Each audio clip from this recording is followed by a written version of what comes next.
ఒక young journalist ఒక ప్రముఖ పుణ్యక్షేత్రానికి వెళ్ళి ఎవరు టచ్ అయినటువంటి సెన్సేషనల్ న్యూస్ ఒకటి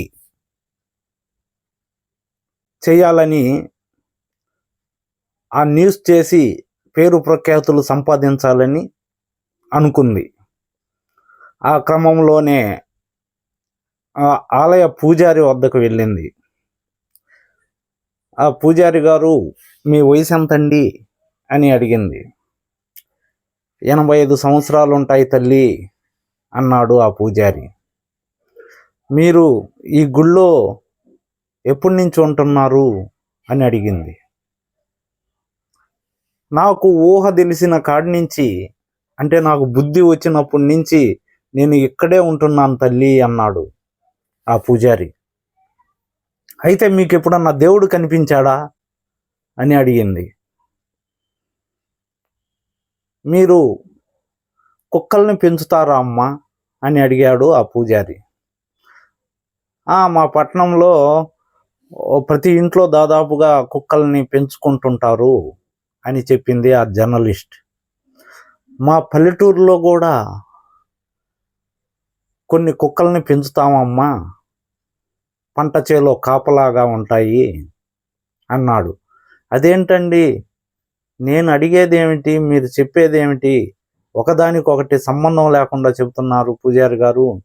దేవుడు మీకు కనిపిస్తాడా అని అడిగితే మీరు ఏదేదో చెప్తున్నారు అని అడిగింది. అప్పుడు ఆ పూజారి అన్నాడు, అమ్మ, పంట చేలో దొంగలు పడితే ఒక్క కుక్క చూస్తే మొత్తం ఊళ్ళో ఉన్న కుక్కలన్నీ, ఒక కుక్క చూసి మురిగితే ఊళ్ళో ఉన్న కుక్కలన్నీ వచ్చి అరుస్తాయమ్మా. కానీ వాస్తవానికి ఆ దొంగని చూసింది ఒక కుక్క మాత్రమే. అంటే మిగతా కుక్కలన్నీ ఈ కుక్కకు సపోర్ట్ చేస్తూ అరుస్తాయే తప్ప ఈ కుక్కలు దొంగని చూడలేదు. అలాగే పురాతన రోజుల్లో ఋషులు, మహాచక్రవర్తులు తపస్సు చేసి కొంతమంది దేవుణ్ణి ప్రత్యక్షంగా చూసి మనకి చెప్పారు. అలా మన పూర్వీకుల నమ్మకాన్ని మనం నిలుపుకోవాల తల్లి.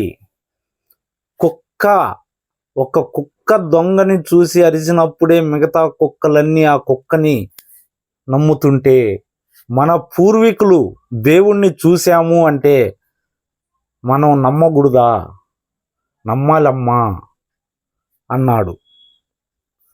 ఆ జర్నలిస్ట్కి జ్ఞానోదయం అయింది. దేవుడి మీద నమ్మకం కలిగింది. ఓకేనా? బాయ్.